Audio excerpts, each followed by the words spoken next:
The Get Rich Slow Club podcast is a collaboration between Tash Etschmann from Tash Invests and Ana Kresina from Perla. The Get Rich Slow Club acknowledges the traditional custodians of the land we record on. From coast to coast, across land, waters, and communities, we pay our respects to elders past, present, and emerging. Any advice is general and does not consider your financial situation, needs, or objectives, so consider whether it's appropriate for you. Welcome to the Get Rich Slow Club podcast, where we take you from beginner to confident investor. where we can teach you everything you need to know about investing. So come get rich slow with us. This is a great episode that's all about super. We have a guest that goes by Dr. Super due to anonymity, who works for an industry super fund. He answers some of the most commonly asked questions and spoke to us about the first home super saver scheme and what he thinks about contributing to your super when you're self-employed. He also talks about what you should consider when looking at insurances. We are super excited to have Dr. Super with us today, but first let's start off with our money wins and losses. Anna, did you have one for us today? I spent way too much money at IKEA. I went to IKEA.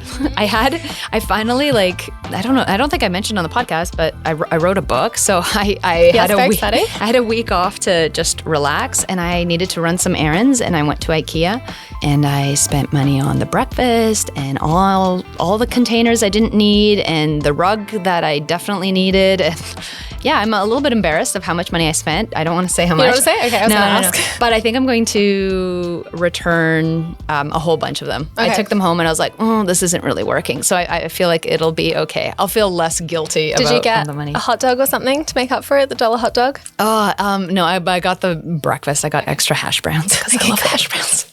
So, amazing. Too much money, but that's okay. Dylan, do you have one for us? Yeah, I have a money win. I really, really needed a new iPhone. So this is my brand new iPhone 13 mini. Yeah. Everyone's been making fun of me because I got the mini version, but I like the small phones. Yeah. But look, I saw it on sale. It was $1,049 with Apple. But I got one of those promos for giftcards.com.au where it's 10% off Apple gift cards.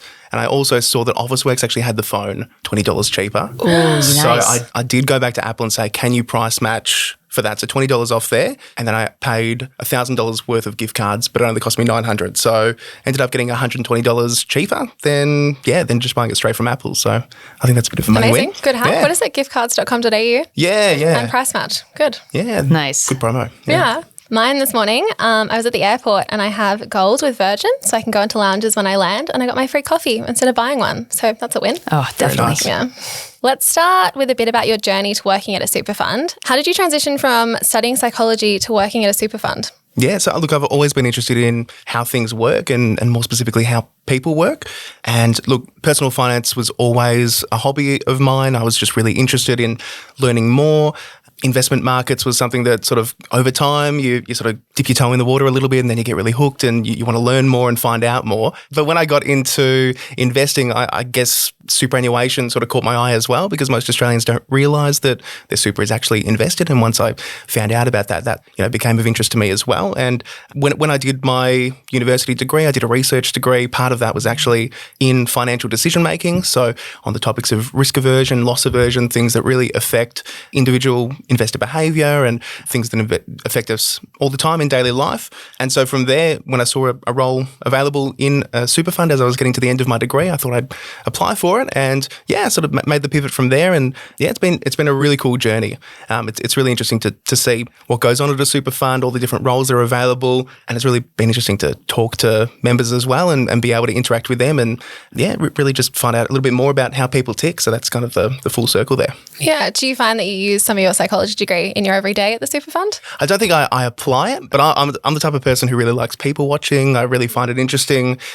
sort of seeing how people tick and seeing what's on people's minds. So I sort of get a little bit of that side of things out of the job. Yeah, it's awesome. What are some of the most commonly asked questions you get? Yeah, look, I think that it really does depend on the economic climate almost and sort of what's happening in investment markets. I can say for sure that when the markets are going down, the first question we get is, why is my balance going down? And it's something that people really don't think about until they see their balance going down. Perhaps they get a 6-monthly statement or an annual statement and they see the balance is lower than what it was at the start of the year or whatever it may be, or they just happen to, now that we have access to mobile apps for everything, most super funds have a mobile app, You might log in, a couple of days later and see it's slightly lower than what it was before. So that's probably the main question, because people don't realise that your super is actually invested, going back to what I was speaking about before. But aside from that sort of question, most questions revolve around how can I put money into super, and also how can I take money out of super. And so, I'm sure we'll get into a little bit of that with contribution limits and whatnot when you're putting money into super, and conditions of release when you're trying to take money out of super as well. Mm-hmm. What's your answer when someone asks, why is my super gone down? Do you have a nice practiced answer? Yeah, look, I sort of have a rehearsed answer. It starts off sort of being able to talk to somebody and say, look, this is actually how your money is invested. A lot of people don't realise that there is a sort of default My Super option now that their money is invested into when they do receive an account. But some people are a little bit aware of markets. They might have made a switch. But for example, somebody might put their money into a high growth fund because their friends told them to do so, but they sort of did so thinking that, high growth always goes up, right? And so they weren't ever informed about the flip side of that, which means there is volatility in the meantime. Risk and return are linked. So if you want more return, you're probably going to have more risk as a part of that as well. So it's just sort of about setting expectations. I don't think any super fund ever makes any promise about returns that they can deliver with their customers on a daily or 1 monthly basis. But it's about sort of zooming out to the long term and sort of bringing it back to the 10-year time horizon, multiple decade time horizon, sort of resetting expectations from there. Mm-hmm. You mentioned the My Super default option. What is that made up of? Yeah, so look, the My Super option is the government-approved option that a super fund can use to sort of onboard new clients. And so look, generally it's a balanced option or a slightly growthier option by default that most super funds put their members into. But as I like to say to people, the My Super option, because it's a default, it works for everybody, but it works for nobody at the same time. You can't really have a one-size-fits-all solution, although we need one, because if you're going to put people into a super fund product, you need to choose something that's probably the path of least resistance that's going to be good for them in the end. But at the same time, it's never going to be individualized to any one person. And it's not the same across each super company either, right? So your balanced option might be more balanced at one super company, but it might be more conservative at another, right? Yeah. Look, different super funds have different approaches. So broadly, you can split it into a default sort of fixed asset arrangement. So most super funds tend to be around about a 70% growth asset split to 30% defensive assets.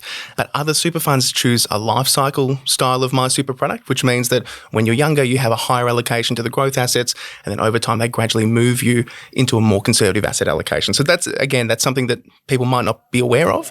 You might actually move super funds and realise, if you're a little bit on the older side, you could have assets in a more conservative mix, and then you move it to a different super fund thinking it's the same arrangement, but instead you've actually been moved to a sort of more riskier product that may not be appropriate for you. I know you mentioned that your role is more member focused. So you work with the customer, the client, the user, as we say in tech. So you must hear tons of questions that you've mentioned already.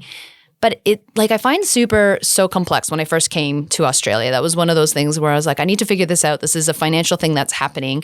Can you talk about some of the complexity and what questions you get asked around that? We can start with changing investment options. Yeah, for sure. Yeah. I mean, look, people find it really difficult because it is difficult at the end of the day. But at the same time, if you do nothing, you're still probably going to end up in a decent enough position. So that is promising, especially because, look, Australians don't understand superannuation, all that well, although I think it really is changing.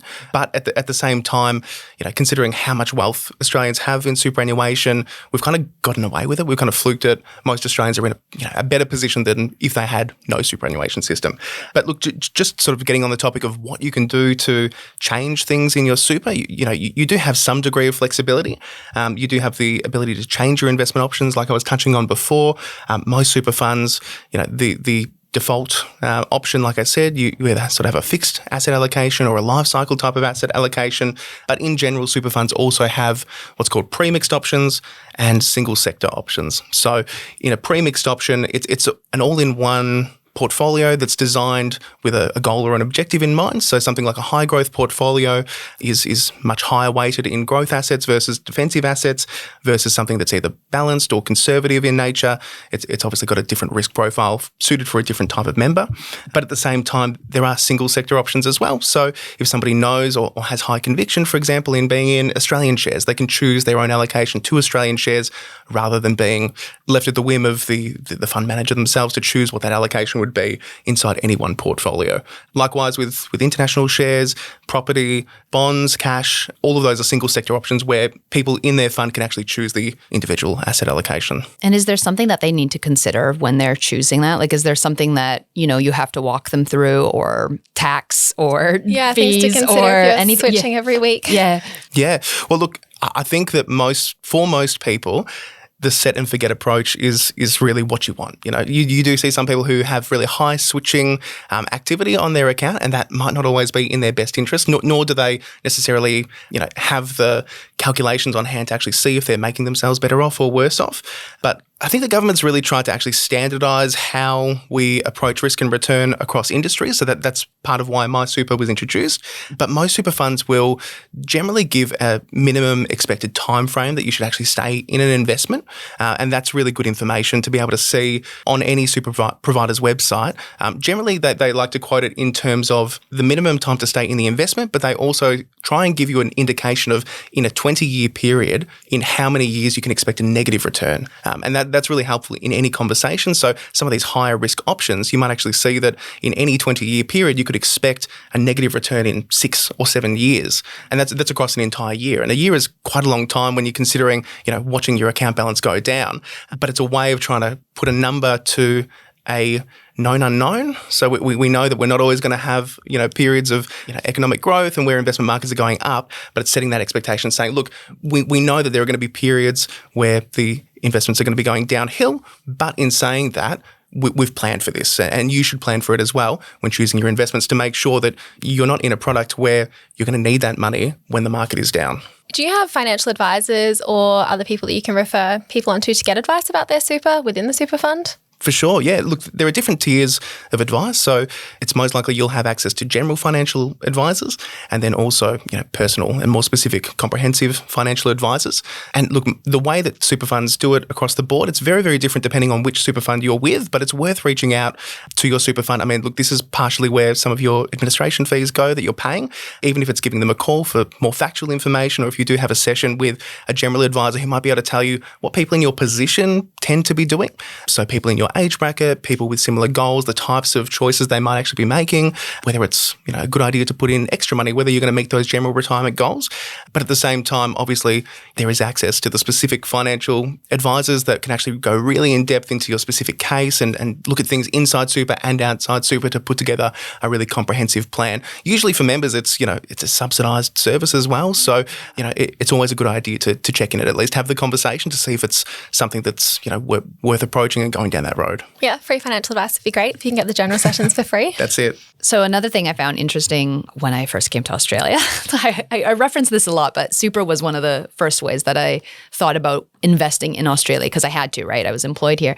Insurance within super was something that I was like, how does this work? Is it tax efficient? Why is it linked to my super? Why is it not external to super? How does this work? Can you just kind of give a little bit of an overview of how insurance is tied into super? Yeah, so there are 3 different types of insurances that you can apply for in super. So there's death cover, or life cover as well as it's called, TPD cover, total and permanent disablement, and income protection insurance as well. So most Australians might find that they actually have some of this provided by default.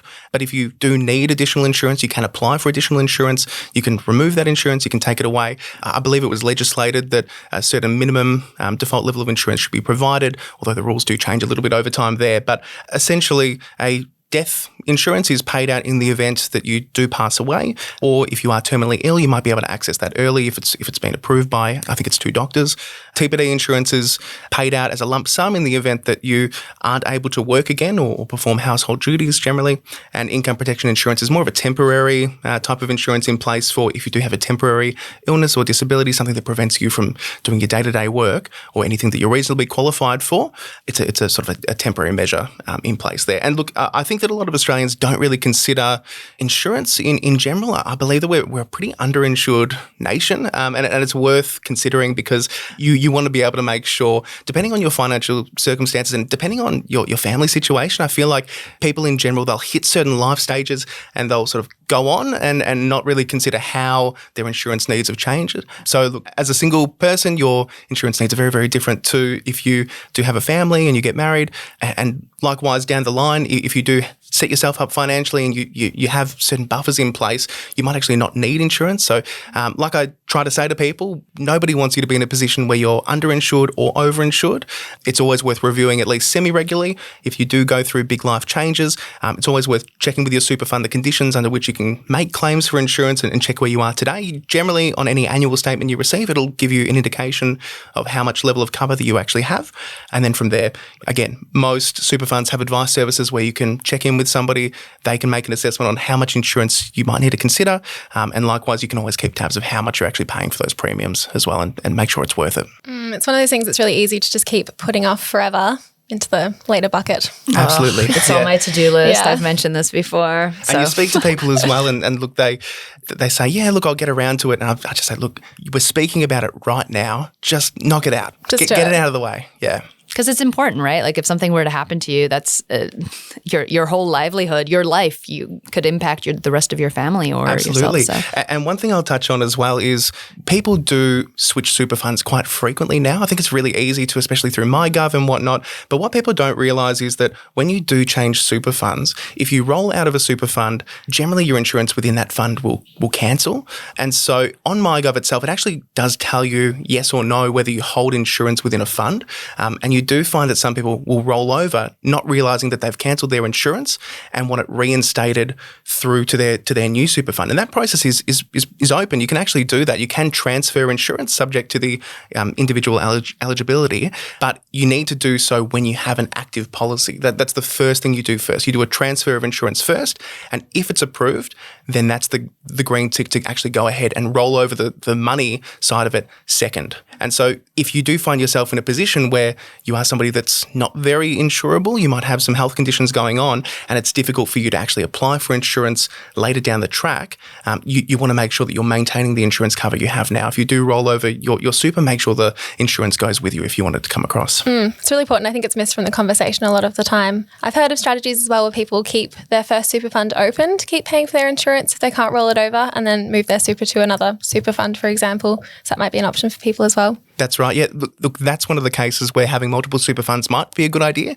I think the conversation has very much been, you need one super fund, don't have multiple super funds because you can pay additional premiums, but there's always exceptions to every case, and this would be one of them. Yeah, goes back to personal finance is personal. That's it. You mentioned earlier that one of the most frequently asked questions is how people can actually add money to super. So how can they? Yeah, of course.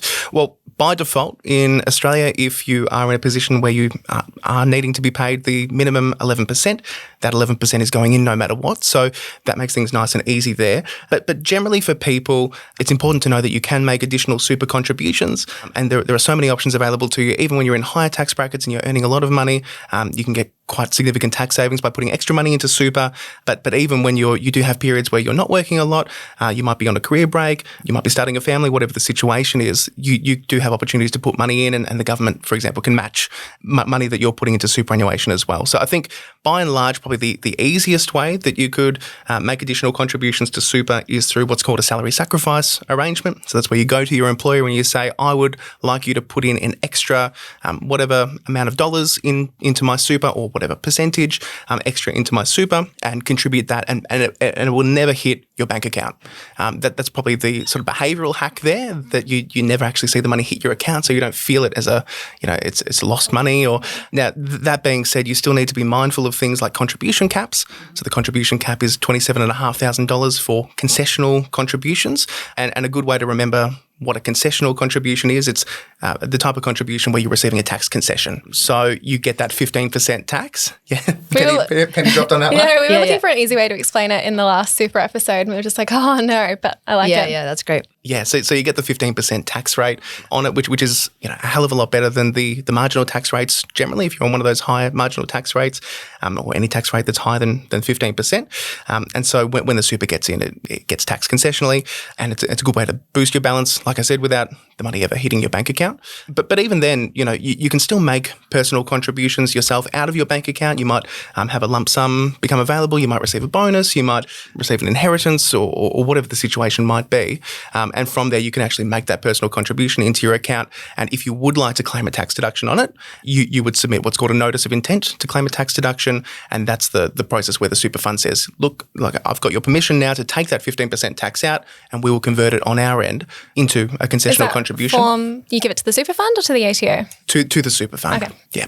So it goes to the super fund. They change the tax status of that contribution, and then they'll send you a confirmation letter saying, we've received this concessional contribution, and you can give that to your accountant, and from there they can deduct that at tax time, and you'll get the tax benefit back at tax time. Yeah. Awesome. So either directly and then fill out the forms, or through your employer and fill out their forms. That's Two right, options. yeah. And it's essentially the same thing from a maths perspective, but with the salary sacrifice, you sort of get the tax benefit straight away because your employer would withhold less tax, versus the personal contribution, you would get the refund at tax time when you do your personal taxes. Do you make additional contributions? I do, yeah.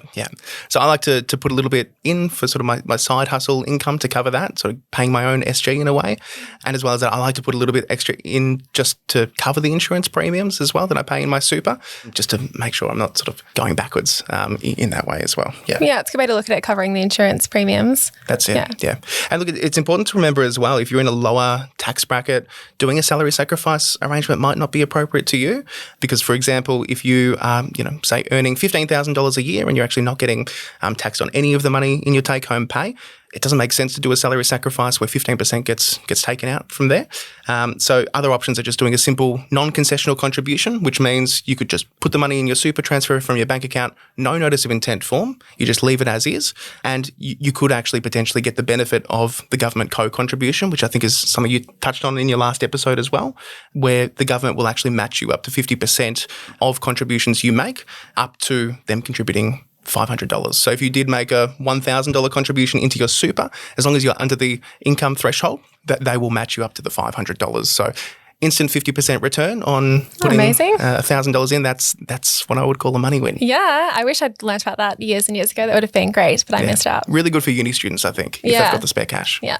We have a few audience questions and thought we would share them with you and get your answer. Sure. The first one is, choosing a super fund is so hard with so many out there and with not enough history. Help. Yeah. Well, look, I think the first thing to do is just to find out where your super currently is. I think lots of people still have multiple super funds out there. So just finding out where your super is right now is probably the best way to start. I would go to the ATO's website, or more specifically within your MyGov, if you've got the ATO linked. As long as your super funds have your tax file number, generally they'll all pop up and they'll be in your account. So start there and see if there's actually any ATO lost super under your name as well. It's worth checking. Probably most likely if you have a casual job from many, many years ago, it could be a ATO lost super account now, so it's worth checking. But look, it's important to understand the fees that you're currently paying. So in the fund that you're in, make sure you understand what the admin fee is, what the investment fee is, where the fees and charges go. And then from there, depending on, if you're satisfied and you're happy to stay where you are versus making a change, it's always good to do research. So look, there are tools out there like ChantWest. That's a great research tool. What's that? ChantWest? ChantWest. Oh. Yeah. You can maybe pop it in the show notes. Yeah, ChantWest. Write that one down. Yeah, so that's a great tool, really helpful in terms of like-for-like comparisons on your super. And look, they can even help compare insurance premiums and whatnot. But look, in general, the big industry funds, they tend to be the best performing over the long term. Which funds are you referring to there when you say big industry funds? Yeah, so generally the types of funds at the top of the APRA heat map, so your big funds like Australian Super, Australian Retirement Trust, HESTA, those types of funds tend to, over the long term, do better because of those lower fees. So, is it because they have more people in those funds for lower fees, or? It definitely helps now, yeah. So we're seeing quite a lot that the economy of scale. So those funds that really do have billions upon billions in management, they are doing better now because they can cut fees. So it really is competitive. And sort of across the board, you're seeing consolidation of super funds now for those smaller funds that tend to be underperforming because they don't have enough assets under management. And so they're tending to be removed or merged into bigger funds now. What's a lower fee to look for? Because I know when we're looking at ETFs, you can get fees for 0.03%, which isn't the case with super. So what is generally a low fee? As long as you're in the realm of 0.5% per year in terms of sort of investment fees and look, maybe 0.5 to 0.8%, I think that's a pretty good proxy at the moment. You can really finesse things, get things cheaper, especially if you're choosing investment options like indexed investment options within a super fund. You can really get the investment fee very, very low. But sort of coming back to what we were saying before, things like insurance or other perks, you might really enjoy the customer service with one super fund. That's really important to you. You have an advisor there that you feel looked after with. That's one reason to stay with a fund that's not fees. At the same time, insurance premiums, the fund that I've chosen might have lower insurance premiums than another fund, even though the administration fee is higher. So you do need to weigh it all up. But yeah, in general, for administration and investment, around 0.5 to 0.8 is a good proxy. For our next question, I was wondering how you actually feel about super. I'm leaning towards it not being that beneficial in our age group, early 30s, because I'm sure something will happen that won't allow us to access it until we are dead at this point. I'm self-employed, so I don't bother with super at the moment and would rather put my money into other investments. Interesting. I kind of felt this initially for a while where I was like, oh, super's so far away. Why would I bother? But there's lots of benefits, isn't there? Yeah, look, I think that it is a little bit of a pessimistic stance that I would say. And I think that comes from a place of maybe not understanding the benefits of super, but also I do find that with self-employed people, they think that they can better invest the money themselves. And look, fair enough and more power to you. I'm sure, especially in the early stages, if you're starting up with a business, you really want to have full control over every single dollar and make sure that it's working for you. And, if you look at super and see 10% returns or 9% returns, you might feel like, look, I can better invest that money within my own business. Yeah, and look, that may well be very, very true. But what I would say is that for people who aren't self-employed, they do have that money going away for retirement. It's locked away. You can't make as many necessarily bad decisions with the money either, even though you can't, fully utilize it to put in the business. At the same time, you're sort of protecting yourself. It's a bit of a hedge for your own future. But what I'd like to say as well is for self-employed people, you are really putting all your eggs in that one business. And I think that we forget that with superannuation and investments in general, we think of stocks, we think of numbers, we think of things that aren't real tangible things. But at the end of the day, investments in stocks are businesses. So you're investing in other businesses, likely thousands of other businesses. So it could be very, very helpful to actually have money invested in businesses that aren't your own at the same time. And so that sort of it's a bit of downside risks, even if everything else crumbles, you do have that set aside for yourself. Like I said, it depends on your goals and objectives, but especially in the early years as well, the compounding can really add up as well. And especially insurances too. Like if you're not putting money in your super, how does that work? Does it just eat away at your super fund until your insurances, there's no money to pay for them? Yeah, well, look, if you get to a position where there's not enough money to pay the insurances will cancel. So you'd get a lot of pre-warning about that. But exactly right. Yeah, you need money there to pay the insurance. Or if they're self-employed, maybe they're insured elsewhere. Yeah. Could be, yeah. Lots of things to consider. All right, last question. Thoughts on the First Home Super Saver Scheme? Well, look, this is actually something that I've personally used, have a little bit of experience with. And just for the people who aren't aware, as I'm probably sure you're not because super is complex and there's too many things to keep track of, but the First Home Super Saver Scheme, it's actually a way for you to access your own personal contributions that you've put into super. So unfortunately, not the employer contributions. They have to stay in the super system. But if you've been making your own personal contributions and they are eligible to be withdrawn, you can actually access those personal contributions. And so you could, in a way, you're using your superannuation as a bit of a saving vehicle for your first home. So specifically, if you are buying your first home and you do meet the criteria, it can be really, really helpful to actually use the low rate tax environment for superannuation, so that 15% on the way in if you're doing salary sacrifice, and then be able to withdraw those contributions at a later date. And there are caps associated with that as well. You can't withdraw more than $15,000 worth of contributions per year.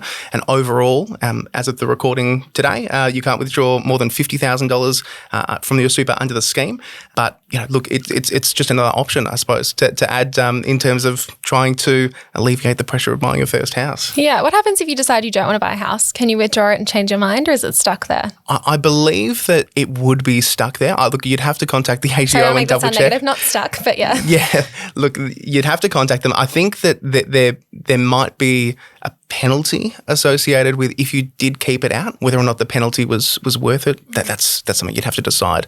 And just to make everyone aware as well, there is a certain tax on the withdrawal as well. So again, depending on the amount of time you want to have the money sitting there in your super as well, you'd have to decide whether it's worth it to pull it out to begin with. Mm-hmm.